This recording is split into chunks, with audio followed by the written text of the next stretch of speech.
Merci à Liliane de nous recevoir une fois de plus pour moi. Ah oui. Tu veux te présenter? Alors oui, voilà, moi c'est vrai qu'il faut que je prenne conscience que j'ai un micro à portée de voix. Je voudrais te remercier, Liliane, tout particulièrement avec Paul, de nous accueillir ici aussi souvent avec tes prestations juste extraordinaires, de la musique, enfin tout ce qui ravit l'âme. Et je suis extrêmement heureuse d'être ici parmi vous ce soir. Alors je suis médecin depuis 37 ans. Donc j'exerçais à Paris et puis suite au confinement je suis venue vivre en Suisse où effectivement je trouve que le climat est beaucoup plus paisible et beaucoup plus opportun à l'ouverture de toutes les recherches que nous menons. Et donc j'ai un parcours très, très diversifié que j'ai commencé dans les années 80 avec le DUMENAT, qui était le diplôme universitaire de médecine naturelle que j'ai effectué à Bobigny. Et à l'époque, ça m'a ouvert des horizons incroyables parce qu'on enseignait absolument toutes les différentes médecines, à l'époque dites alternatives. Aujourd'hui, avec Philippe, on aime bien parler de médecine énergétique, fréquentielle, vibratoire. Et donc, ce soir, on va vous exposer plein de choses. Voilà. Alors oui, je suis particulièrement fier d'être dans cette maison dédiée à la vibration, puisqu'il y a régulièrement des concerts de Paul. Alors mon parcours, moi, il est pluridisciplinaire. En fin de compte, je voulais comprendre ce que c'était la matière.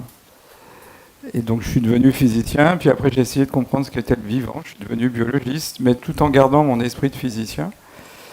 Et puis après, je me suis demandé si j'avais des croyances propres à ma culture. Donc je suis devenu anthropologue pour essayer de comprendre la rationalité occidentale. Et puis enfin, un individu, au-delà de sa culture, c'est une singularité. Donc je suis devenu psychanalyste. Et depuis, j'essaye de faire converger ces différentes disciplines qui souvent sont séparées. On pourrait partir de ce qui m'avait frappé quand j'étais tout jeune. C'est ce qui m'a amené à faire de la physique. Une réflexion de Nikola Tesla. Nikola Tesla, on ne le présente plus, hein, c'est un homme qui a à son actif plus de 900 brevets. Il est né en 1856 et est mort en 1943, et on peut dire qu'il aurait pu avoir plusieurs prix Nobel. Il avait un génie expérimental, mais il n'avait pas le sens du commerce, ce qui fait que sa carrière scientifique est brillante et sa réussite commerciale n'est pas à la hauteur de son génie scientifique. Alors dans ses carnets, il a cette réflexion très juste. Il m'a fallu plus de 40 ans pour comprendre ce qu'il voulait dire. Il s'adresse un peu aux jeunes générations. Si vous voulez comprendre les secrets de la nature, pensez plutôt en fréquence, en vibration, en information. Alors, on est loin de la matière, vibration, fréquence, information. Alors la première chose, c'est que il y a un paradigme en Occident, c'est de tout ramener à la matière. Et donc il a fallu beaucoup de temps. Il faut savoir que l'atome, il a été accepté scientifiquement en 1907. C'est un Français, Jean Perrin, qui va, grâce à des expériences sur le mouvement brownien, qui amène les grains de pollen et les particules et les bactéries à se déplacer comme un ivrogne, c'est-à-dire avec un mouvement aléatoire, jamais en ligne droite. Il a réussi à montrer que ce mouvement n'était possible que s'il y avait des atomes qui bougeaient. Et c'est 1907. Alors que la notion d'atome existait chez les Grecs, Démocrite le cite 5 siècles avant Jésus-Christ. Donc vous voyez, il a fallu pratiquement 24 siècles pour que cette idée soit acceptée au niveau de l'Occident. Et donc ça a été le début d'une nouvelle aventure pour la physique. On a abandonné la physique classique pour comprendre l'atome, puisque ça ne marchait pas. C'est amusant de voir au tout début de la découverte de l'atome et de sa confirmation, les physiciens se sont dit, dans 3 semaines c'est fini, on a compris l'atome, on va appliquer les lois de Newton et on saura comment fonctionne l'atome. Non, ça continue encore. Donc, on passe dans le domaine de la microphysique, dans le domaine de la physique atomique. Une nouvelle physique émerge, qui est la physique quantique. Et quand on prend un atome, c'est vide à 99, virgule, et derrière la virgule, il y a 6 ou 7, 9. Ça fait, au bas mot, 99,9 999 999% de vide. Donc quand on se réclame du matérialisme, on se réclame du 0, virgule. Derrière la virgule, il y a 6 ou 7 zéros et un 1. C'est un peu léger. Donc, autre chose, le vide n'est pas vide, évidemment, il est plein d'informations. Et s'il n'y avait pas ce vide, on ne serait pas là pour parler, il n'y aurait pas de cohésion de l'atome. Alors, il faut voir que la médecine s'est développée sur la notion de matérialité et la physique qui sous-tend encore la physique classique, sauf dans la radiologie, c'est la physique classique. Ce qui fait que quand on a un cancer, il faut soit tuer la cellule cancéreuse ou éradiquer le tissu cancéreux par chimiothérapie ou par radiothérapie ou une exérèse chirurgicale.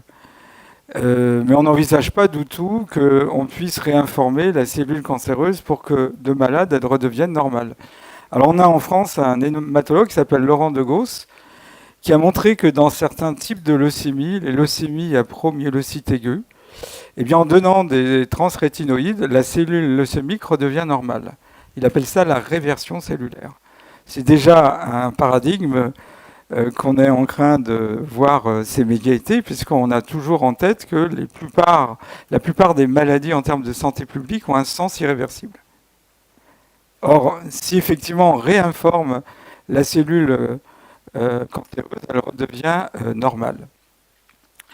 Alors, la médecine allopathique est une curieuse médecine, puisqu'on essaye de comprendre la vie par la mort. Or, comprendre la vie par la mort, on voit bien qu'il y a une perte d'information. Comment définir la vie ? Toute définition évidemment incomplète, mais on pourrait dire que ce qui fait la vie, c'est l'interaction entre les éléments qui la composent. La vie ne réside pas dans les éléments en eux-mêmes, mais plutôt dans les relations qu'ils établissent entre eux. Et entre eux, ça peut être des atomes, des molécules, des cellules, des organes. C'est le lien qui est le plus important que les objets en eux-mêmes. De même, en physique, les propriétés d'un matériau ne se résument pas à l'existence des atomes ou des molécules, mais dans les interactions qui existent entre eux. Alors j'ai une relation amicale qui s'appelle Jean-Claude Guimberteau, qui fait de l'endoscopie. Et donc ça révolutionne l'anatomie, qu'on croyait être une science achevée, parce qu'on voit un réseau de fibres complètement inconnu, qu'on ne voit pas quand on a étudié la vie à partir de la mort. Donc c'est la première mort de la médecine allopathique. Ensuite, ça date de 1910, Abraham Flexner a reçu de la famille Andrew Carnegie la mission de restructurer l'enseignement médical aux États-Unis. On a pris appui sur l'enseignement qui existait en Europe. Et donc on a considéré que un organe ne communiquait pas forcément avec les autres. En tous les cas, le corps était fait d'une somme d'organes et que chaque organe nécessitait un spécialiste. Donc on a abandonné la médecine holistique qui renaît en quelque sorte de ses cendres et qui prend comme terminologie médecine intégrative. Donc ça aussi, c'est la deuxième mort. C'est-à-dire oublier que un individu, c'est un ensemble d'éléments qui interagissent en interaction. Et puis, troisième mort, la médecine allopathique a du mal à dialoguer avec d'autres disciplines qu'elle-même. Par exemple, en France, on a des non-médecins qui peuvent enseigner la première année, qui est celle où il y a la sélection. En deuxième année, il y a la biophysique, où on peut avoir un physicien un peu égaré, mais sinon, après, il n'y a que des médecins.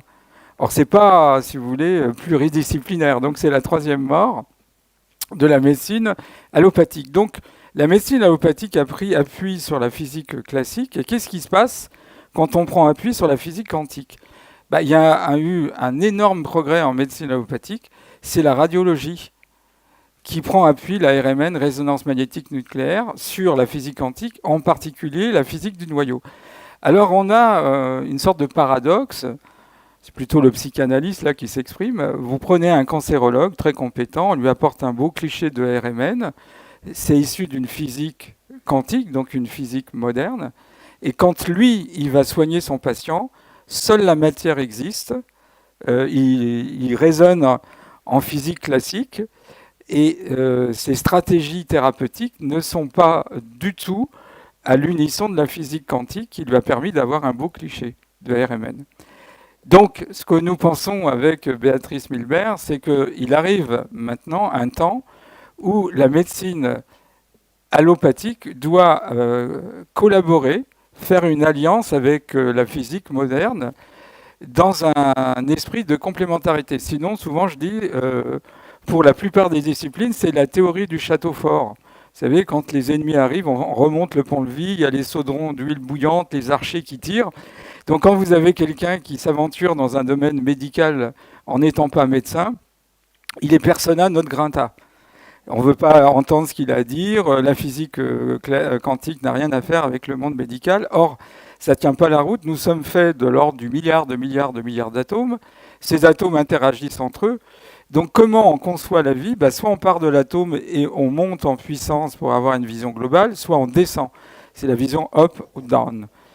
Donc si on commence à raisonner plutôt en physique quantique, plutôt qu'en physique classique, eh bien, il y a une propriété essentielle qui va être le fil conducteur de notre exposé, c'est qu'un objet quantique, alors j'appelle objet quantique une particule qui est plus petite qu'un atome, contenue dans l'atome, l'atome lui-même, les molécules, et même maintenant on commence à voir les cellules, ont une double dimension, une dimension corpusculaire et une dimension vibratoire simultanément. Ce qui fait que ça sert à quoi de revisiter la médecine avec la physique quantique ? Ça sert à donner au vivant une dimension supplémentaire qui est la dimension vibratoire. Donc soigner un corps vibratoire par la vibration, ce n'est pas un raisonnement ésotérique, occulte, paranormal, c'est tout simplement cohérent. Et donc on peut utiliser différentes ondes, les ondes acoustiques, les infrarouges. On utilise même en médecine allopathique les UV. À une époque, quand les gens avaient du psoriasis, on les traitait avec les ultraviolets. Qu'est-ce que c'est que la radiothérapie si ce n'est utiliser des rayonnements gamma, entre autres, ou des rayonnements à base d'électrons, etc., ou les rayons X. Vous voyez bien qu'on utilise la vibration, mais on n'a pas étendu le champ d'application de la vibration en dehors de la radiologie. C'est ça qui est assez curieux. C'est pour ça que je parle d'une sorte de schizophrénie. Ce qui fait que si on commence à essayer de trouver le fil conducteur de ces médecines autres, qu'on peut appeler, d'ailleurs la terminologie est difficile, si on parle de médecine alternative, ça voudrait dire qu'il y a une espèce de courant alternatif, allopathique, puis autre, puis allopathique, puis autre. Médecine parallèle, je veux bien, mais deux droites parallèles se coupent, mais à l'infini. Médecine complémentaire, qui complète qui ? Vous voyez ce que je veux dire ? Un naturopathe vous dira qu'une des notions clés de la naturopathie, c'est le terrain. Ça n'existe pas en médecine allopathique. Donc si la médecine allopathique doit apprécier la médecine naturelle, sans prendre en compte le terrain, ça ne peut pas marcher. Vous voyez, c'est un arbitre qui a éliminé tout ce qui ne fait pas ses fondements. Donc je préfère appeler médecine intégrative, puisque finalement ces médecines ne sont pas ennemies, mais complémentaires. Et en fonction de la pathologie du patient, de son profil psychologique, on aura telle ou telle approche qui est plus adaptée. C'est passer du prêt-à-porter à la haute couture. Voilà. Moi, c'est vrai que ce qui m'a plu dans la médecine, telle que je l'ai envisagée au départ avec ce travail avec le Duménat, c'est que finalement, venant, moi, parce que j'ai fait mes études de médecine, mais après avoir fait de la peinture, donc je suis venue par les beaux-arts à la médecine, ce qui est déjà une démarche un peu particulière. Et moi, ce qui me plaisait, c'est que je me donnais aucune limite. Je me suis dit, ok, je fais médecine, mais pour moi, il n'y aura pas de limite. Donc, et quelque part, ce qui m'intéressait, c'était l'art de la thérapie. Et donc, cette notion-là, je l'ai gardé toute ma vie, avec l'envie finalement de voir le patient à travers le plus de médecine possible. Donc j'étais déjà dans la médecine intégrative en démarrant. Bon, je ne pouvais pas tout faire, évidemment. Ce qui m'intéressait, c'était surtout la médecine chinoise et l'acupuncture. Et c'est là, avec l'acupuncture, en particulier la notion de méridien, de l'énergie qui circule sur les méridiens, que je me suis dit, mais finalement, les Chinois font de la médecine quantique sans le savoir depuis 5000 ans. Et petit à petit, j'ai relevé ce fil d'Ariane un peu, donc après avec l'homéopathie, où pour moi c'est évident que la physique quantique était ce qui expliquait le mieux l'homéopathie. Je me souviendrai toujours de discussions avec Jacques Benveniste qui me disait on ne peut pas expliquer toutes les médecines alternatives, acupuncture, homéopathie, phyto, avec les façons de faire classiques. Il va falloir qu'on mette au point des techniques spécifiques pour avoir la compréhension du niveau des résultats d'action de ces médecines. Et en fait, je me dis aujourd'hui, après avoir effectivement tracé la route longuement avec le professeur Montagnier, après aussi avec Huldar et John Clark il y a longtemps, et d'autres, que finalement, c'est effectivement la compréhension de la physique quantique appliquée à la biologie et à la médecine qui va nous apporter les clés. On est quand même dans une période extrêmement intéressante. Donc 1907, la découverte de l'atome, les travaux d'Einstein qui font suite, et puis donc un siècle plus tard, nous avons fait la bombe atomique, nous sommes allés sur la Lune, nous pratiquons la 5G, et l'application à la médecine, à la biologie, niette. Alors je suis désolée, là c'est pas possible. La physique quantique, la médecine du futur sera quantique ou ne sera pas. Hein, on est bien d'accord là-dessus. Et en fait, cette compréhension de l'atome est extrêmement importante et elle éclaire toutes les médecines. Quand aujourd'hui on me dit les médecines alternatives ne peuvent pas s'expliquer par des études randomisées, je dis oui, mais il y a d'autres façons de faire et on a des résultats juste extraordinaires, que ce soit avec l'acupuncture, avec l'homéopathie, avec la phyto. Et bien évidemment, on parlait de Nikola Tesla et je voudrais citer Georges Lakhovsky, qui est quelqu'un qui est cher à mon cœur. Et Georges Lakhovsky, c'est pas compliqué, lui il était ingénieur. Et à 20 ans, il était milliardaire, figurez-vous. À 20 ans, il devait prendre un train.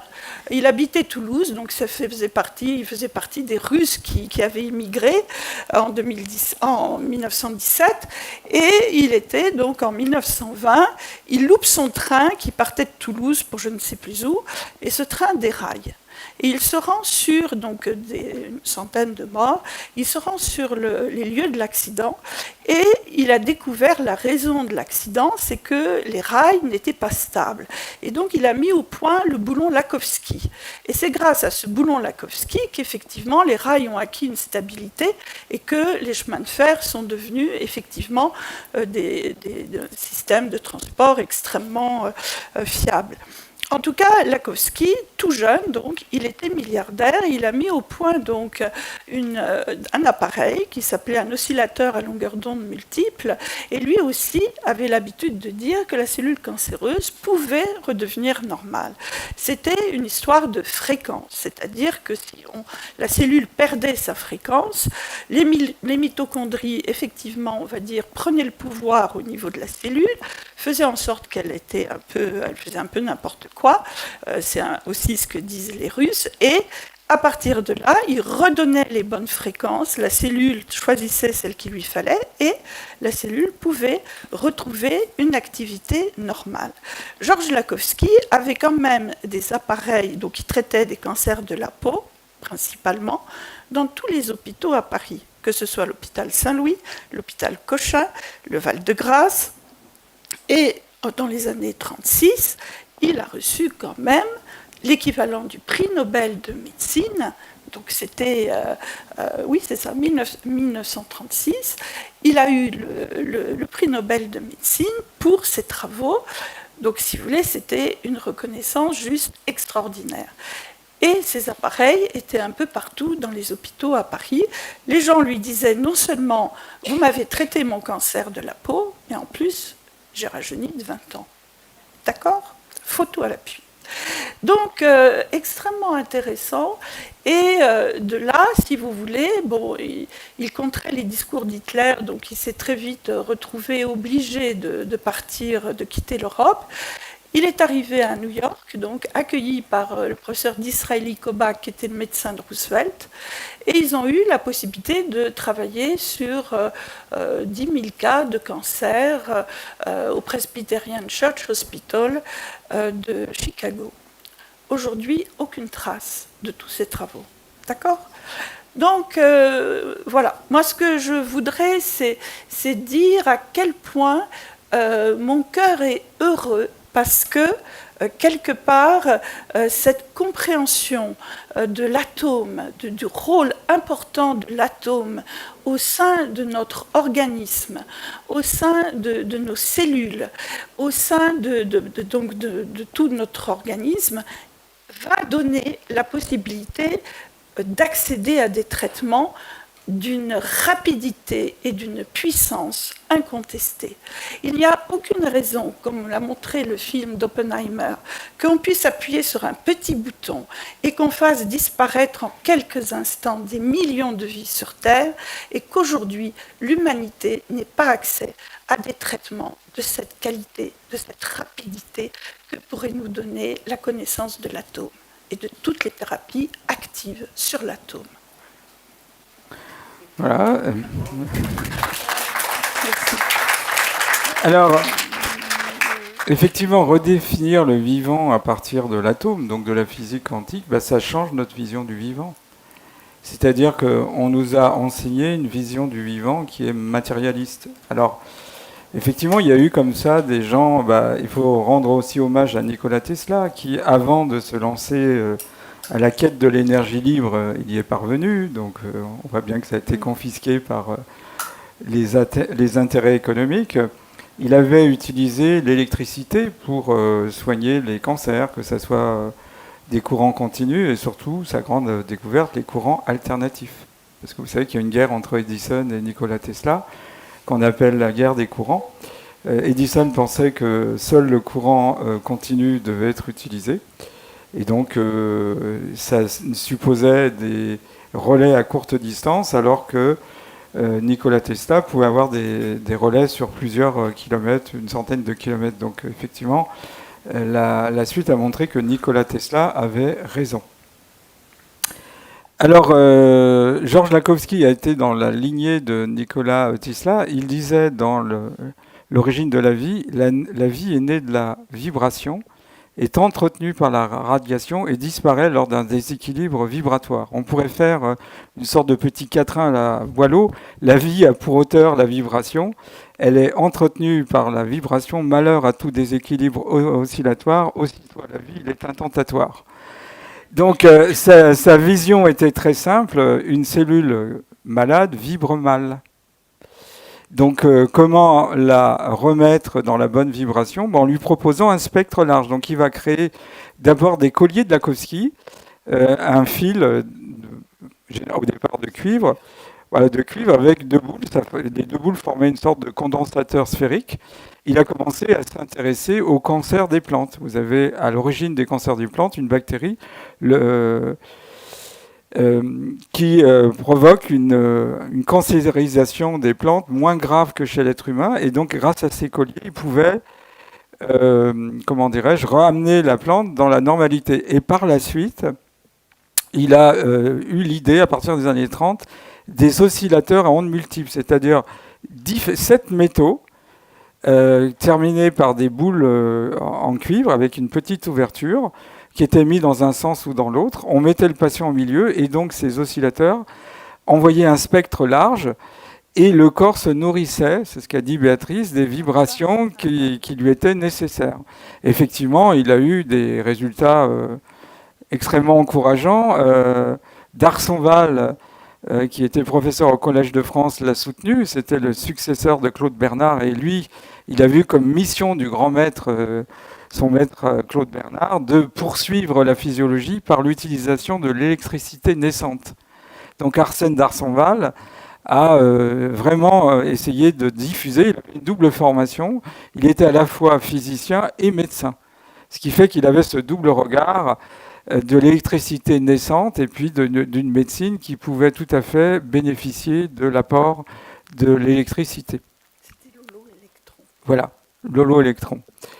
Donc, Lakowski, effectivement, était plus qu'un physicien. D'ailleurs, il est né en Bélarussie. Hein. Il était né en Ukraine. Et il est venu par la suite se réfugier en France. Et il était penseur. Et donc, il a vu la dérive qui était en train de s'opérer, la montée de l'extrême droite, le nazisme, etc. Et c'est comme ça qu'il a été amené à quitter la France, puisqu'il s'est opposé au Parti national-socialiste d'Hitler. Et au-delà de ça, sur le régime de Vichy, de toutes ces lois qui étaient promulguées en Europe. Et donc, voilà. Et donc tous ces chercheurs ont un message assez simple au départ, hein, vous en conviendrez, c'est que la vie est vibratoire. Et si la vie vibratoire venait à présenter des dysfonctionnements vibratoires, c'est la vibration qui doit les corriger. Alors, on parlait de l'acupuncture. Tout le monde sait que quand on met deux métaux dans de l'eau salée, il y a un courant électrique qui circule. Donc, dans les aiguilles d'acupuncture, vous avez généralement deux métaux. Vous avez la poignée et la pointe. Et au bout d'un moment, quand vous mettez une aiguille d'acupuncture sur un point d'acupuncture, vous avez une différence de température entre la pointe et la poignée qui est de 13,8 degrés Celsius. Il faut la laisser un certain temps. Il y a un transfert d'électrons et la pointe est soit chargée positivement, soit chargée négativement. Ça dépend comment on la tourne pour changer la polarité. Ensuite, on s'est rendu compte qu'un point d'acupuncture, c'est un point de haute conductivité. Quand on est sur alors on peut raisonner en conductivité, en résistance. La conductivité, c'est un paramètre qui décrit la facilité avec laquelle un courant électrique se propage. Par exemple, l'eau pure ne conduit pas l'électricité, il faut de l'eau salée. C'est la raison pour laquelle, d'abord, on a beaucoup de sel, donc ça veut dire que c'est propice à la propagation des courants électriques. Et donc, quand on est sur le point d'acupuncture, ou en dehors du point d'acupuncture, c'est pas du tout la même résistance. Il y a une moindre résistance sur le point d'acupuncture. En dehors du point d'acupuncture, l'unité c'est le ohm, on est à 3 millions de ohms. Et quand on est sur le point d'acupuncture, on est à peu près à 10 000 ohms. Donc on voit bien qu'il y a une baisse de résistivité, donc une augmentation de conductivité. On a mis en évidence des décharges lumineuses, des décharges de gaz carbonique, donc ça veut dire que le corps, il y a des méridiens qui vont, à partir de petits courants qui circulent, être propagés. Donc un courant qui circule, c'est des ondes. Hein, c'est une loi de base de la physique classique. Et donc, les méridiens sont les autoroutes qui vont amener l'information à circuler. D'ailleurs, le sinogramme de l'acupuncture, d'une certaine façon, c'est le grain de riz chauffé avec des volutes. Qu'est-ce que c'est que la chaleur? C'est des infrarouges. Donc on commence à comprendre que notre corps est capable de recevoir les informations qui viennent du cosmos. Dans la médecine ayurvédique, on a des points d'entrée qu'on appelle des nadis. Ensuite, il y a des méridiens qui vont faire circuler l'information. Et donc l'avantage des ondes, c'est qu'elles circulent plus rapidement que des distributions matérielles, molécules ou autres. Donc ça veut dire que le corps utilise les deux.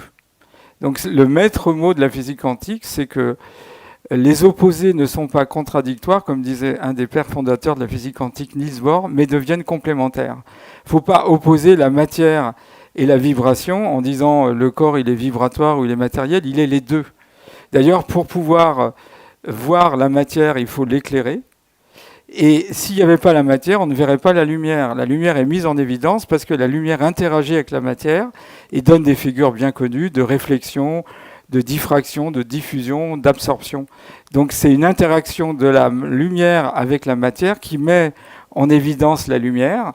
Et c'est cette même lumière qui permet de voir la matière. Donc vous voyez bien, en étant très très simple, matière et lumière ne sont pas ennemis, mais deviennent complémentaires. D'ailleurs, le terme utilisé par la physique quantique, c'est la dualité onde-corpuscule. C'est pas une dualité comme un duel où il y aurait la victoire de la matière ou de la lumière, mais c'est les deux. C'est le « et ». Vous voyez, les médecines intégratives sont dans l'esprit de la physique quantique, puisque la physique quantique, la logique qui sous-tend cette physique quantique, c'est la logique de l'inclusion, le « et non pas le « ou » qui est l'exclusion. Et donc c'est un changement de paradigme. On a pris ça, mais on pourrait aussi montrer que l'ADN émet des biophotons qui ont été mis en évidence par un Russe, Alexander Gurevich. Il s'était rendu compte que quand on mettait en regard des poils issus d'un vieux poireau avec un jeune poireau, il y avait une augmentation de la division des cellules dans les radicelles du jeune poireau. Et donc il en a déduit que les radicelles du vieux poireau émettaient un rayonnement qui stimulait la division des cellules. Et finalement, ça a été mis en évidence par la suite par un biophysicien allemand qui s'appelle Fritz Albert Popp, qui a commencé sa carrière à Marbourg, mais il a été invité à quitter l'université, donc il a fondé à Neuss un institut d'études biophotoniques, et il montre que l'ADN, spontanément, émet des rayonnements dont la caractéristique, c'est d'être un rayonnement laser. Et donc on commence à comprendre qu'une cellule malade, au lieu d'avoir un rayonnement laser, vous savez que tous le rayonnement laser, je fais appel à votre culture de la guerre des étoiles, c'est un rayonnement qui est cylindrique, unidirectionnel et à haute puissance. Une cellule malade, selon les travaux de Fritz Albert Popp et de son équipe, c'est un rayonnement qui a perdu sa cohérence. L'ampoule qui nous éclaire sur nous, le rayonnement, il n'est pas dans une seule direction, il est dispersé.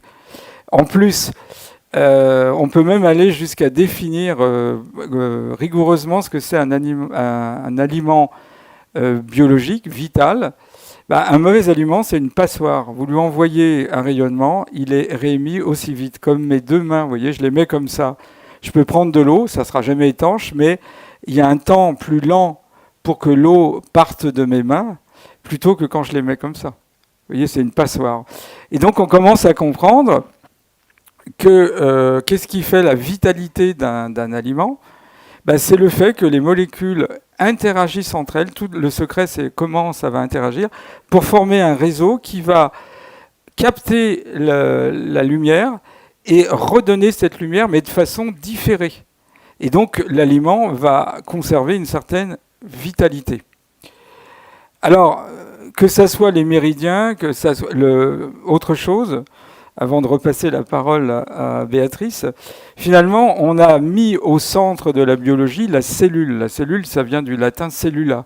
C'était la cellule du moine, qui était isolée des autres moines et qui vivait reclus. En fin de compte, toutes nos cellules reposent sur le plus grand organe qui est attribué faussement à la peau, qui est le tissu conjonctif. Et donc, sur ce tissu conjonctif, il y a des cellules qui sont posées, qui peuvent s'organiser en tissus, en organes, et ce tissu conjonctif forme un continuum structurel, fonctionnel et énergétique. Et dans ce continuum, en permanence, les cellules sont au courant de ce qui se passe dans un coin de notre organisme. C'est pas une vision discontinue où il y a des organes qui communiquent plus ou moins avec d'autres organes. C'est vraiment un continuum. Et ça rappelle un petit peu la vision qu'ont les cosmologistes, où ils considèrent l'univers comme un continuum spatio-temporel sur lequel est déposé des masses ou des objets astronomiques comme les planètes, les galaxies, les amas de galaxies. Donc, Alfred Pischinger, qui aurait dû avoir le prix Nobel de médecine ou physiologie, a consacré sa vie à l'étude du tissu conjonctif. Il l'appelle le milieu de régulation vitale cellulaire. Et donc, il montre que si un tissu conjonctif est dégradé, c'est la porte ouverte à la maladie. Donc si vous essayez de greffer un tissu cancéreux sur un tissu conjonctif sain, ça ne marche pas. Il faut le dégrader. Quand il est dégradé, la greffe prend parce qu'il y a une dégradation. Alors ces tissus conjonctifs, ils protègent nos cellules. C'est un milieu extrêmement hydrophile qui va capter les toxines qu'on appelle les homotoxines. Il va réguler un certain nombre de paramètres physico-chimiques comme le pH, l'oxydoréduction. Et c'est un bouclier de protection. Donc, vous voyez, la vision qu'on a même du vivant avec des organes faits de cellules est fausse. C'est un changement total de paradigme. Et je trouve que dans cette période où on est en train de remettre à plat, on va faire référence à Descartes, la tabula rasa. Il est bien de changer notre regard sur le vivant, de ne pas le considérer comme des cellules organisées en tissus, en organes, mais des cellules, des tissus, des organes sur une toile qui est le tissu conjonctif, qui fait que chacune de vos pensées est captée par ce système de communication qui peut amener des cellules éloignées à être au courant de ce qui se passe. Il n'y a aucune région de notre corps qui soit indépendante du tissu conjonctif. Et ce tissu conjonctif, c'est un résonateur qu'on va appeler pompeusement quantique, qui peut recevoir les informations qui viennent du cosmos, mais le cosmos peut aussi recevoir des informations. C'est comme une toile de trampoline qui vibrerait. Et donc il a fait, Alfred Peschinger, toute une école qu'on appelait l'école allemande, qui sont consacrés sur le tissu conjonctif. Alors on réinstaure un petit peu ce tissu conjonctif, surtout aux États-Unis, en disant que c'est un néo-organe, et officiellement c'est le plus grand organe avant la peau, qui fait entre 1,5 et 2,2 mètres carrés. Génial. Moi, j'ai trop envie de vous parler d'une femme extraordinaire qui était physicienne quantique, qui s'appelait May Wan Ho. Elle était chinoise, anglaise, elle habitait Londres. Et quand on est allé au congrès de physique quantique et médecine à Copenhague en 2008, elle nous avait présenté ses travaux qui étaient juste extraordinaires. En fait, si vous voulez, pour elle, elle nous racontait que la révolution a été le jour où elle a regardé un petit verre au microscope à fond noir. Et là, elle a dit, mais le vivant, c'est juste de la lumière. Et là, elle nous montrait des photos, donc, et elle est partie sur une exploration du vivant. Et à Copenhague, donc, elle nous passait des films qu'elle avait faits, où elle était, effectivement, on voyait les cellules qui bougeaient, il y avait des sons, il y avait de la lumière, et elle appelait ça le Quantum Jazz of Life. Alors il faut que vous lisiez son bouquin en anglais qui s'appelle The Rainbow and the Worm. Il y a plein de formules physiques, hein, ça paraît assez trapu, et c'est assez trapu, mais c'est juste génial. Parce que si vous voulez, elle, je dirais, elle a mis littéralement le feu aux poudres. Et quelque part, à peu près à la même époque, il y avait William Rosten au CNRS à Paris, alors j'ai un film dans mon sac, sur, il appelle ça le temps des neurones. Et c'était des cultures de neurones qu'il avait faites, et il enregistrait des sons. Et on voyait de la lumière blanche qui circulait le long des neurones dans sa culture. Donc on voit bien que le fonctionnement cellulaire tel qu'on nous l'a enseigné ne correspond pas exactement à la réalité. D'accord ? Et c'est vrai que l'avoir construit absolument tout le savoir médical sur l'observation de tissus morts en physiopathologie pendant des années, nous a induit dans une certaine voie de garage, on va dire ça. Donc, et c'est vrai, on parle, moi j'étais passionnée de médecine spatiale. Donc j'ai eu la chance en 2006 de rencontrer Vladislav Kristoforov, d'avoir été invitée à Moscou, d'aller dans son laboratoire. Et je me souviendrai toujours la fois où il avait déplié une immense photo. Et il me dit, t'as vu? Je dis, oui, c'est magnifique, c'est les galaxies. Il me dit, mais non, c'est pas les galaxies, c'est un corps humain. Et il y avait de la lumière partout. Et c'était les pointes d'acupuncture qui émettaient de la lumière. Et il faut savoir que les Russes utilisaient beaucoup dans la médecine spatiale l'auriculothérapie, c'est-à-dire que quand la capsule spatiale rentrait dans l'atmosphère terrestre, il y avait un programme qui mettait en route les points d'auriculothérapie, si bien que les cosmonautes arrivaient sur Terre, et ça les Américains n'ont jamais compris comment ils faisaient, parce qu'il y avait ce programme qui, quelque part, les remettait dans les circuits de notre atmosphère terrestre. Donc c'est clair qu'on est vraiment dans des possibilités thérapeutiques inouïes. Et alors, du coup, maintenant, je vais peut-être commencer à parler de Gérald Pollack, de tous les travaux qui ont été faits sur la cellule, et en particulier sur l'eau. Parce que la clé de tout ça, c'est quand même l'eau qui est au niveau de nos cellules. Parce que l'eau dans nos cellules, elle ne correspond pas à l'eau du robinet. C'est une eau complètement différente, qui est structurée, avec effectivement ce que Gerald Pollack appelle l'exclusive zone water, qui est une zone où il y a effectivement l'exclusion des ions H+, qui étaient dans les structures des molécules d'eau. Et en fait, il y a des atomes d'oxygène qui sont reliés. Et comme il dit, ça fait des whirling pockets, c'est-à-dire des petites poches très bouillonnantes, on appelle ça des domaines de cohérence quantique. C'est ce dont parle aussi, j'aime beaucoup, Fritz Albert Popp, qui, entre parenthèses, a eu la mauvaise idée de travailler sur les aliments biologiques. Et à partir du moment où il a eu le culot de regarder les produits biologiques au niveau de la cristallisation sensible et de montrer à quel point c'était beau et cohérent comparé aux légumes qui n'étaient pas cultivés biologiquement, effectivement, ça a été too much pour sa carrière. Enfin, pour revenir à l'eau structurée, l'eau, donc, dans nos cellules, crée, donc, au niveau de la membrane qui est hydrophile, ces espèces de petits domaines, ces petites piscines de cohérence quantique qui sont effectivement capables d'absorber donc les informations qui viennent de l'ensemble de notre environnement, ou de remèdes homéopathiques, ou d'acupuncture. Enfin, quand c'est informationnel, en tout cas, l'information est stockée dans ces domaines de cohérence quantique, où elle peut être redistribuée dans le corps entier, ou stockée pendant longtemps.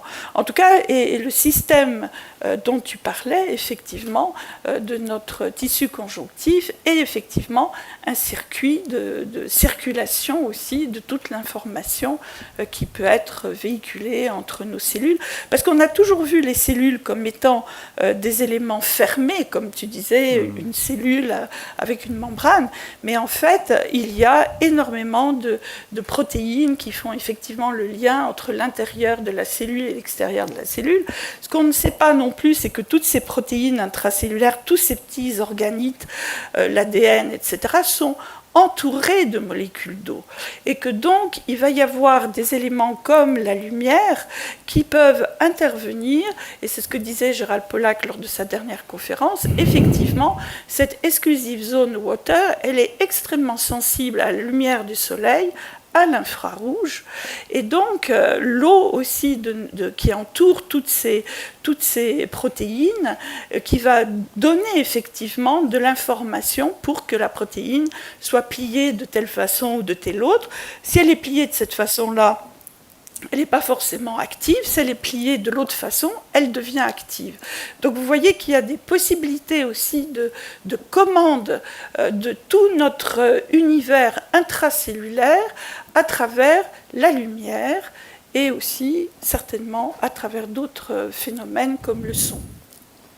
Oui, alors Albert Szent-Györgyi, qui recevra le prix Nobel pour avoir découvert puis synthétisé la vitamine C, disait que la vie, c'est l'eau qui danse sur les solides. Jolie formule. Ouais, en fin de compte, dès que vous avez en physique, ce qu'on appelle une interface, c'est une surface qui est en relation avec deux milieux, ou trois.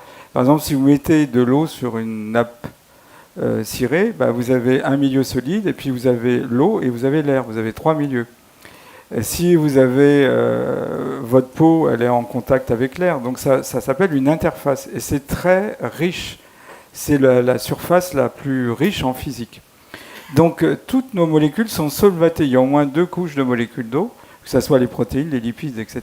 Et donc, dès que vous avez une surface, l'eau prend une forme particulière, où elle adopte une forme en nid d'abeille, sous forme hexagonale, et ça entraîne l'exclusion de tout ce qui n'est pas aqueux. Ce qui fait que vous avez d'un côté du plus, du moins, ça forme une batterie. Donc à chaque fois que vous avez une couche de solvatation, cette couche de solvatation va créer une batterie qui peut être rechargeable, et c'est ça qui va venir compléter le manque d'énergie, parce que quand on commence à calculer l'énergie qu'il faut pour penser, se déplacer, rêver, digérer, manger, on s'aperçoit que c'est pas le métabolisme, la dégradation des aliments qui est capable de faire ça. Il ne faut pas oublier que nos membranes cellulaires sont entourées d'eau aussi. Et donc c'est une membrane très très fine. Donc une membrane, c'est fait de phospholipides, c'est-à-dire des acides gras avec du phosphore. Ces phospholipides forment des acides gras phosphorés, saturés ou insaturés. Il y a le fameux cholestérol et il y a les protéines. Et donc, sur une couche très très fine qui est de l'ordre du millionième de mètre, vous avez une différence de potentiel qu'on appelle un potentiel transmembranaire qui est de l'ordre de 100 millivolts pour 1 micromètre, ce qui fait 100 000 volts par centimètre ou 10 millions de volts par mètre. Et donc, grâce à ce champ très très intense, on peut agir sur le vide des atomes et extraire de l'énergie. Sans parler de l'eau qui est également présente, puisque, comme on a dit, il n'y a rien qui soit en dehors de l'eau. Même une substance hydrophobe qui rejette l'eau, vous avez une organisation en forme de clatrate qui ressemble, fait d'hexagones et de pentagones, qui s'organise pour encapsuler la substance hydrophobe. Donc l'eau est toujours présente. Et dès que vous avez une surface, vous avez une interaction avec cette interface, une zone d'exclusion et une batterie. Donc la découverte de Pollack, c'est d'avoir compris que l'eau est nécessaire pour animer tout ce vivant. Parce que chaque molécule a une véritable chorégraphie. Les molécules, par exemple, une molécule comme l'eau, elle est faite d'un oxygène, 2 atomes d'hydrogène. Ça peut s'allonger de façon synchronisée ou de façon désynchronisée. Ça tourne sur elle-même, ça se déplace. Donc on a modélisé ça sous forme de ressort, l'équivalent de ressort à boudin, harmonique ou anharmonique. Donc par exemple, pour vous donner un exemple, la molécule d'eau, elle a contrairement à ce qu'on dit, elle n'est pas incolore, elle est légèrement bleutée. Elle absorbe la lumière visible et vous savez qu'un objet a la couleur de ce qui a été rejeté. Donc elle absorbe le rouge et elle rejette le bleu. Donc elle a une couleur légèrement bleutée de l'ordre de 698 nanomètres et du fait de ses congénères, ça s'étend à 720 nanomètres. Et donc ça vient du fait qu'il peut y avoir des vibrations symétriques ou asymétriques. Pour une vibration symétrique, on a 3 asymétriques. Et donc en permanence, il y a une interaction avec la lumière. Les couleurs sont l'objet de la lumière. Vous parlez parce que ma voix émet des vibrations qui vont comprimer et décomprimer l'air. La chaleur, ce sont des infrarouges. Donc tout ce que nous percevons en termes sensoriels, c'est souvent des phénomènes vibratoires. Donc le problème de la vibration, c'est qu'on ne la voit pas. On ne la ressent pas forcément, mais pourtant, s'il n'y avait pas la vibration, il n'y aurait pas la vie. Donc l'eau est évidemment très importante parce que nous sommes faits à 65% en poids d'eau. Et donc quand on regarde des animaux qui ont une très très grande longévité, en particulier un animal qui s'appelle le tardigrade, on n'a pas de limite à sa durée de vie, mais quand il se met dans un état particulier, il va éliminer une grande partie de l'eau qui le constitue. Voilà, il va éliminer plus de 85% de l'eau qui le constitue. Parce que si l'eau est déstructurée, l'organisme il meurt. Donc une bactérie, elle a une longévité incroyable, puisqu'on a trouvé dans l'ambre une abeille, et dans l'estomac de cette abeille, il y avait une bactérie à l'état de spore. Quand les bactéries sentent que le milieu extérieur devient nocif, ils se mettent dans un état de compaction qu'on appelle spore bactérienne et ils ont éliminé une grosse partie de l'eau. Alors le record, c'est le Sextus veneris, il est fait de 99,97% d'eau. Donc c'est 0,003% d'eau intelligente. Donc voilà, la vie, c'est la vibration et l'eau. Et donc Stéphane Sven-Georgi a résumé, la vie, c'est l'eau qui danse sur les solides.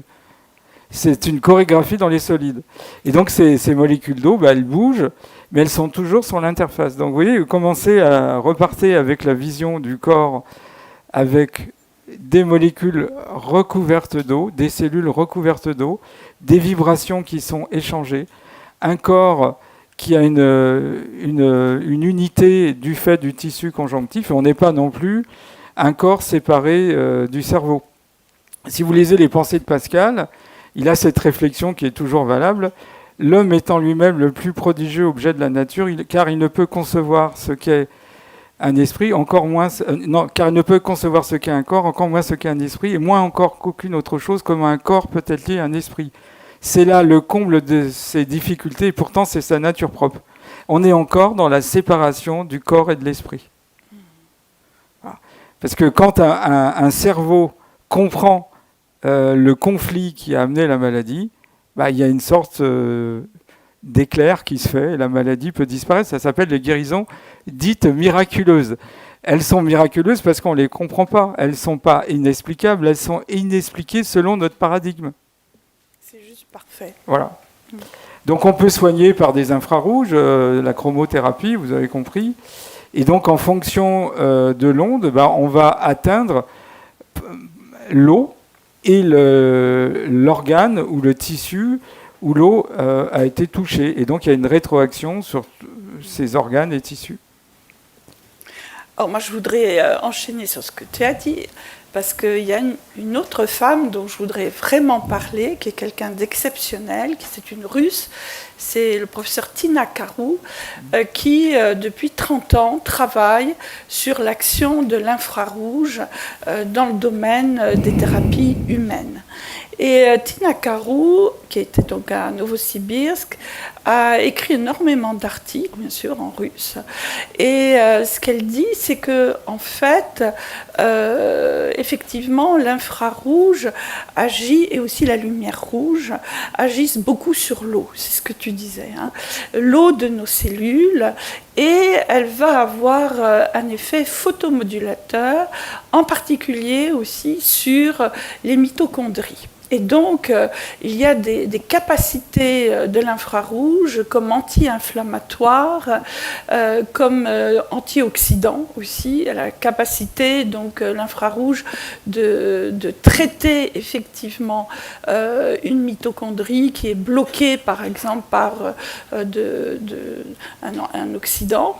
Elle va avoir la possibilité de débarrasser les oxydants et d'avoir une action antioxydante extrêmement puissante qui permet de relancer l'ATP par exemple, si bien qu'on peut avoir effectivement l'utilisation de ces thérapies infrarouges, que ce soit dans le traitement du cancer, de la maladie de Lyme, comme c'est fait dans certaines cliniques déjà en Allemagne.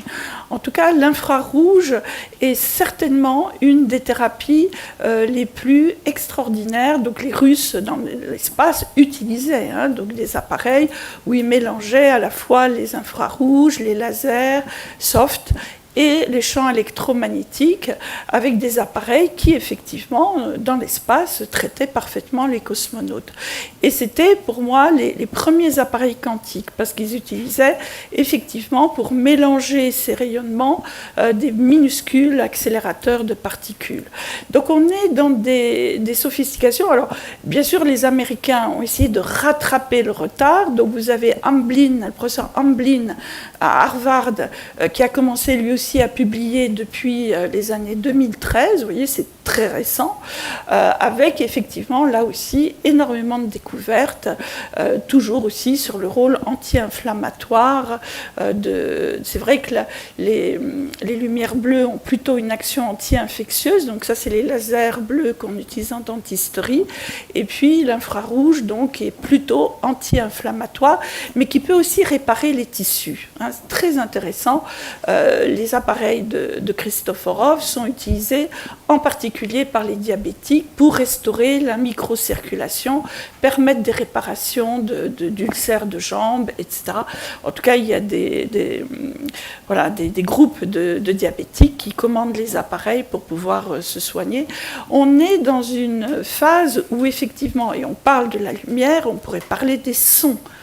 Donc les sons, si vous voulez, sont certainement ce qu'il y a de plus actif sur le cerveau. Et comme disait très justement Philippe, c'est extrêmement important de recréer cette ligne cerveau-corps humain, parce qu'effectivement, quand le cerveau est dégagé de toutes ces pathologies émotionnelles, tous ces blocages, il y a vraiment une souveraineté possible, thérapeutique, qui fait que la capacité de soigner l'humain, elle peut être instantanée. Donc on parle de guérison miraculeuse, on parle de guérison. Il y a plein de soins, si vous voulez, que vous connaissez. On peut avoir cette ambition, si vous voulez, d'aller plus loin dans la compréhension de ces médecines fréquentielles, vibratoires, énergétiques pour le futur. Voilà, c'est pour moi un immense message d'espoir que je voulais vous apporter, qu'on voulait vous apporter ce soir. Alors, quand on a envoyé les hommes dans l'espace, on les a extraits de champs physiques. Le champ magnétique, le champ gravitationnel et bien d'autres champs. Et c'était la première fois où on mettait des hommes en dehors de ces champs, comme si on sortait l'homme du ventre qui lui a donné naissance, quoi, comme un enfant qui naît. Et donc les Russes ont compris, ça a été la médecine aérospatiale, qu'il fallait compléter le manque d'informations dans l'espace. Donc, par exemple, la gravitation. On va prendre la gravitation. Quand vous êtes aux alentours de la Lune, on a diminué d'un facteur 100 000 ou 1 million la gravitation. Donc, quand on est en position verticale, nos os vont générer des courants qui sont dus à la piézoélectricité. La piézoélectricité a été découverte par Pierre Curie et son frère en 1880. C'est le fait que certains matériaux, il y a beaucoup de cristaux, quand on les soumet à des contraintes, aux deux extrémités, contraintes mécaniques, on crée des courants électriques. Et un courant électrique peut amener un cristal à changer de forme. Il y a des réactions mécaniques. Donc quand vous êtes en position verticale, vos os qui sont faits principalement de deux cellules, les ostéoclastes qui creusent et les ostéoblastes qui comblent, et en permanence vous avez 1 à 2 millions d'unités osseuses de renouvellement, ils utilisent les champs créés du fait de votre position verticale. Ce qui fait que quand les cosmonautes américains ont été dans l'espace, ils ont eu une fonte musculaire, mais ils ont eu aussi une fonte osseuse, une ostéoporose, qui était proportionnelle à la durée du vol spatial. On peut avoir 30 à 40% de fonte osseuse. C'est la raison pour laquelle, quand ils revenaient sur Terre, on était obligé, pour les plus anciens, ils étaient aidés à se déplacer. Et puis on ne les revoyait pas, ils étaient en quarantaine, multiples quarantaines, puis à un moment donné, on les revoyait. Les Russes, eux, on avait l'impression qu'ils avaient fait un petit voyage en voiture pendant quelques jours. Voilà. Et alors j'ai visité le musée de l'air à Washington, air et aérospatial, et on a l'impression que les cosmonautes étaient dans un vaisseau très vétuste, avec un bruit pas possible, et puis les Américains, ils étaient en classe affaires, vous voyez. Et pourtant, les Russes avec moins de problèmes que les Américains. Donc, si vous prenez un ouvrage de référence en médecine, le Rouvière, qui a bercé des générations de médecins qui a étudié l'anatomie, il y a une ligne sur la piézoélectricité. Donc, il y a des tas d'énergies qui existent dans notre corps. La piézoélectricité, d'ailleurs, l'acupuncture utilise la piézoélectricité. Vous avez des ondes particulières qu'on appelle solitoniques. Un soliton, c'est une onde, vous savez, une onde, c'est un sommet, un creux, un sommet, un creux, un sommet, un creux. Mais il y a un type d'onde où il y a un grand sommet et un grand creux. Et ces ondes ont la particularité de ne pas perdre d'énergie quand elles rencontrent un objet. Et donc, notre ADN produit des ondes solitoniques et nos tissus. Vous avez la semi-conductivité. Toutes les protéines sont des semi-conducteurs. Donc, il y a plein d'énergies qui n'ont pas été exploitées par la médecine allopathique, puisque tout simplement, elle n'a pas fait appel à la physique. Et donc, il y a plein d'énergies qui circulent. Et c'est ça qui est intéressant, c'est de voir que toutes ces approches peuvent être utilisées, notamment les infrarouges. On sait qu'en physique, si vous parlez à un physicien, il va dire oui, les infrarouges, ça interagit avec les molécules, ça va avoir tel effet. Mais ils n'ont pas vraiment transposé ça au niveau médical, parce qu'il y a un paradigme comme quoi la physique quantique s'applique à l'atome, à la molécule, mais pas aux cellules. Or, la photosynthèse a une explication quantique, la migration des oiseaux a une explication quantique, l'olfaction a une explication quantique. Donc, On est en train de sortir de la théorie des châteaux forts avec pont-levis relevé, chaudron d'eau bouillante et archer qui tirent sur tout ce qui bouge, parce que de plus en plus, on s'aperçoit qu'il existe aussi une explication quantique au vivant. Ça ne veut pas dire qu'on va éliminer l'approche classique, mais on va compléter cette approche quantique dans un esprit de complémentarité. C'est une philosophie complémentariste. D'ailleurs, les physiciens classiques ont oublié une chose que tout le monde peut comprendre, même s'il n'a pas fait beaucoup de physique.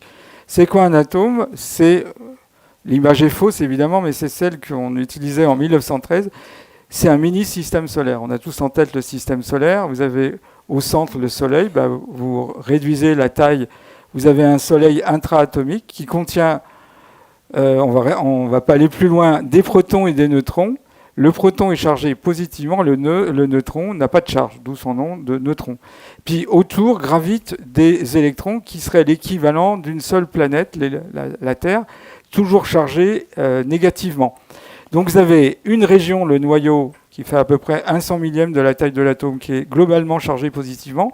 Et tous ces électrons, on peut les réduire à ce qu'on appelle un barycentre de charge, ce qui fait que l'atome, fondamentalement, c'est du plus, du moins, donc ça émet des ondes électromagnétiques. Donc l'atome, la molécule, émettent naturellement des ondes électromagnétiques qu'on ne prend absolument pas en charge.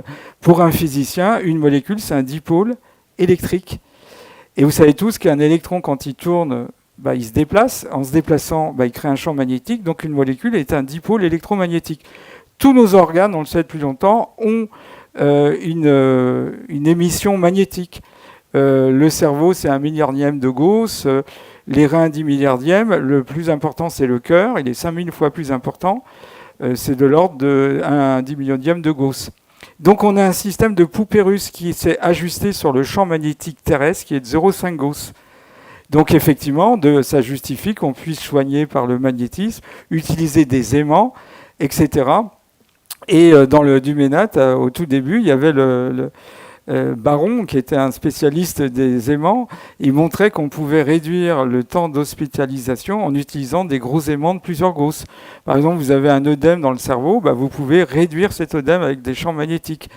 Il y a plein d'utilisations possibles, mais on est encore, du fait de cette vision du corps qui a eu son utilité au 18e, 19e, mais qui n'est plus de mise. Donc il faut changer cette vision et on sera libéré en ayant un autre regard sur le vivant. Donc toutes ces thérapies qui sont à regarder avec suspicion, etc. Donc il faut le rappeler que la médecine est un art, et elle suppose des artistes, ce qui n'est pas le cas de tous les thérapeutes. Mais il y a des artistes qui sont capables de faire du très bon travail en utilisant les énergies qui existent dans la nature. Mesmer, on l'a diabolisé, mais il avait compris l'effet placebo, il avait compris l'hypnose. C'est l'hypnose avant la lettre, c'est un précurseur. Mais à l'époque, il n'a pas été compris. Donc, il y a toute une chaîne de chercheurs qui ont aidé à l'émergence de ce vivant vibratoire qui est le fil conducteur de la médecine intégrative. Bernard de Chartres disait « Nous sommes tous des nains hissés sur des épaules de géants et nous voyons plus loin qu'eux et plus haut qu'eux, non pas parce que notre taille est plus élevée, mais parce qu'ils nous portent en l'air et nous élèvent de toute leur grandeur. » Donc le but de la médecine, c'est après avoir été un nain, de devenir un géant pour abriter d'autres choses et non pas de bloquer les choses parce que c'est l'intérêt de quelques-uns de faire du business sur la maladie. Sacha Guitry disait « La médecine est une discipline curieuse puisqu'elle s'évertue de soigner ce qui est l'objet de sa rente, à savoir la maladie. » Alors écoute, moi je voudrais rebondir sur quand tu dis les molécules ont effectivement une onde électromagnétique, c'est ce que faisait aussi Jacques Bendis. Oui, exactement. Médecine quand il numérique. se faisait envoyer, alors c'était quelque chose d'assez drôle parce que c'était après s'être fait éjecter donc de l'INSERM. Il était sur le parking de l'INSERM dans de la tôle ondulée et moi je me souviens, il m'avait invité à venir assister à une de ces expériences où il se faisait envoyer depuis le Canada l'onde électromagnétique de l'adrénaline. À partir de là, il la faisait effectivement rentrer dans l'eau. Enfin, il y avait un système d'amplification du message qui informait l'eau. Et à partir de là, pendant 3 heures, il faisait fibriller un cœur de cobaye avec cette eau informée de l'adrénaline. Alors effectivement, ça ne durait pas au-delà de 3 heures, mais pendant 3 heures, qu'on utilise de l'adrénaline ou de l'eau informée d'adrénaline, on avait le même résultat. D'accord ? Et donc, lui, son ambition, c'était effectivement de mettre toutes les molécules chimiques sur une petite disquette et de pouvoir en faire profiter l'Afrique, où il disait, de toute façon, ils n'ont pas accès aux médicaments chimiques. Peut-être qu'avec l'information de chaque molécule, on pourrait... Alors ça a été repris par les Russes. Les Russes utilisent ça, donc voilà, vous pouvez avoir accès à de la cortisone, à des antibiotiques, c'est tout à fait possible. Vous enregistrez votre information électromagnétique et vous pouvez, grâce à un petit système, informer l'eau. Mais ça, c'est quelque chose qui, quelque part, est juste génial, parce qu'il n'y a pas les effets secondaires. C'est ce que disent les Russes pour légitimer cette utilisation. Ils disent, nous, on peut utiliser cette façon de faire pour des gens qui ne peuvent plus avaler de médicaments ou qui ont des problèmes d'allergie. Donc c'est extrêmement intéressant de voir que nous avons la possibilité d'avoir accès à toutes ces compréhensions, mais que effectivement il y a une espèce de barrage qui se comprend d'ailleurs, mais jusqu'où ? Oui, il y a une très jolie expérience d'Endler. On sait que les têtards deviennent grenouilles à partir du moment où les glandes thyroïdiennes sont actives et elles produisent 2 hormones comme nous, thyroïdiennes, la triiodothyroxine et la tétraiodothyroxine. Et donc il met ces hormones dans un tube, il les dilue. Si le tube est noir, il n'y a rien qui se passe, il n'y a pas de transformation en grenouille. Si le tube est transparent, il y a transformation en grenouille avant le timing qu'on voit. Donc, il montre bien qu'on peut transmettre un signal. Chaque molécule a une information, un signal. Et donc, pour comprendre l'homéopathie, ce n'est pas la physique classique qui pourra vous faire comprendre ça. Quelqu'un qui dit l'homéopathie ne fonctionne pas, je dis il a raison s'il est dans le référentiel de la physique classique. Mais s'il est dans le référentiel de la physique quantique, et dans la physique quantique, la théorie quantique des champs, il y a Preparata, Del Guido, enfin des Italiens qui ont montré les battements quantiques. Il ne peut pas dire ça. Donc l'eau, la vibration font bon ménage, ce qui fait qu'une cellule, on doit la modéliser comme un système ouvert qui échange en permanence un triple flux de matière, d'énergie et d'information. Donc la matière, c'est ce qu'on a uniquement vu dans la médecine allopathique. On a oublié l'information et la vibration ou l'énergie. Donc simplement, les autres médecines ont pris en compte ça et ça vient compléter la médecine allopathique. On n'est pas dans la guerre des médecines et c'est ça qu'on appelle la médecine dite intégrative. Et puis après, il y a des choses qui sont évidentes. Par exemple, quand on parlait des mitochondries, mais quand un enfant pleure, on va le prendre dans ses bras. En le caressant, on va agir sur son système neurovégétatif au niveau du système parasympathique. Il va être calmé. On sait que des gens dépressifs, si on leur fait un massage énergétique, on va stimuler l'hémisphère gauche, qui est plutôt l'hémisphère où il y a des idées qui ne sont pas des idées noires. On sait aussi que quand on fait un massage à quelqu'un qui a fait une randonnée, on relance la division des mitochondries. D'ailleurs, les mitochondries, c'est des anciennes bactéries. Ce qui fait que, là aussi, les bactéries, on en a 10 fois plus que de cellules.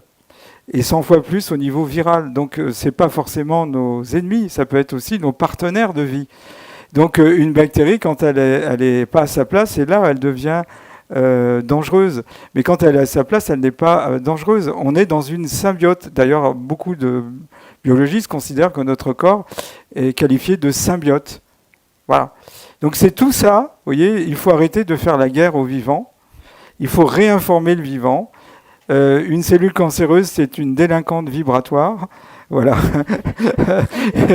Voilà, il faut la remettre dans sa bonne vibration et sa bonne fréquence. Alors, vous avez compris qu'un des fils conducteurs de ces différentes médecines, c'est la vibration. Alors, c'est vrai que ça paraît new ageiste, occulte, ésotérique, mais réfléchissez, effectivement, si l'industrie pharmaceutique fait de l'argent uniquement par une approche matérielle, comment voulez-vous qu'elle reçoive la médecine informationnelle et énergétique? C'est difficile. Elle défend son territoire, on ne peut pas lui en vouloir. C'est humain. Tu vas rajouter quelque chose? Oui, ça parfaitement. Je voulais citer May Wan-ho, qui à la fin du congrès de Copenhague en 2008 nous avait dit « À l'intérieur de votre corps, tout est peace and love ». Je pense que le meilleur traitement que vous pourrez apporter serait de chanter à vos cellules ou d'apporter vraiment de l'amour à vos cellules, à vos bactéries, à vos virus. À l'époque, c'était à vos cellules cancéreuses, etc. Enfin, c'est ce qu'elle avait. Elle avait fini son intervention comme ça, et j'avais trouvé ça effectivement tout à fait juste. Oui, ça rejoint les traditions hindouistes, entre autres, où effectivement il y a des mantras, il y a les chants, enfin, vous voyez, il y a toute une tradition qui se comprend. L'ADN répond bien au son. Voilà. Donc, quand on parle, suivant que vous ayez un esprit positif ou négatif, ça va agir sur votre corps. Donc, il y a une révolution depuis quelques années, ce qu'on appelle l'épigénétique. On s'est rendu compte que l'ADN n'était pas uniquement l'élément programmant de nos vies. Une molécule d'ADN, il faut savoir qu'elle fait 2 mètres quand on l'étend linéairement. Elle doit rentrer dans une cellule qui est 1 million de fois plus petite qu'elle. Comment elle fait? Elle va se surenrouler, et comme une ficelle qui se surenroule autour d'un tube de carton creux, elle s'enroule autour de protéines qu'on appelle des histones. Et c'est ces histones qui vont dire à un gène s'il doit être actif ou pas. Et on s'est rendu compte que les sons pouvaient amener les histones à activer un gène activé produit une protéine, ou au contraire, un son peut réprimer un gène. Donc on s'est rendu compte que nos pensées pouvaient jouer ce rôle, l'environnement musical. Bref, vous êtes responsable. Alors, il ne fallait pas venir dans cette conférence parce que la physique quantique nous responsabilise. Parce qu'on ne peut pas séparer celui qui fait l'expérience de l'expérience elle-même. On dit d'ailleurs que celui qui fait l'expérience est un participant. Il interagit par ses instruments, mais également par qui il est, par sa conscience, j'allais dire par son âme, par son esprit. Si vous êtes malade, c'est que vous avez actualisé la potentialité maladie. Mais la bonne nouvelle, c'est que vous pouvez enlever cette potentialité maladie au profit de la potentialité guérison. Donc la physique quantique est appelée dans les pays anglo-saxons la science des potentialités. Donc quelqu'un tombe malade parce qu'il est dans une vie qui ne lui convient pas. Donc s'il change de vie, généralement la maladie s'arrange. Mais j'avais discuté avec un vieux médecin, il me disait, quand le patient, je ne peux pas faire grand-chose, je lui demande de faire un voyage. Généralement, la maladie s'arrange. Il y a une histoire célèbre, dans les années 20, il y a une actrice qui a un cancer, elle va voir un médecin, un artiste intelligent, qui voit tout de suite que la situation n'est pas gérable, il lui dit faites un voyage. Donc elle part en voyage pendant 1 an. Puis au bout d'1 an, jour pour jour, elle revient voir ce médecin, elle lui dit qu'est-ce que je fais maintenant? Vous refaites un voyage. Et ça a duré pendant 4 ans. Et la 4e année, elle dit ah non, j'ai plus l'argent. Elle a encore recommencé à travailler, elle est décédée. Parce que c'était dans l'écosystème professionnel que se trouvait le problème. Vous voyez, il faut développer une médecine écologique, pas une écologie punitive comme on en voit, mais considérer qu'un individu, c'est un écosystème familial, professionnel, national, mondial. Si à un moment donné, il y a une disharmonie dans un des écosystèmes, parfois les 3 malheureusement, la maladie, elle arrive. Et la maladie, c'est une mise en parenthèse. Le philosophe Mène de Buran disait « La bonne santé nous fait sortir de chez nous, la maladie nous y ramène ». Donc effectivement, à un moment donné, quand vous tombez malade, on devrait dire chouette, je suis malade, j'ai donc des choses à changer dans ma vie, plutôt que dire c'est la faute à pas de chance. Parce qu'effectivement, vous devenez souverain et vous êtes responsable de la bonne ou la mauvaise santé de votre corps. C'est ça qu'on appelle une médecine participative, comme il y a une physique participative. C'est la raison pour laquelle je vous dis, la physique classique nous déresponsabilise, la physique quantique nous responsabilise. À nous d'établir une nouvelle alliance avec notre corps pour une médecine participative. Ouais.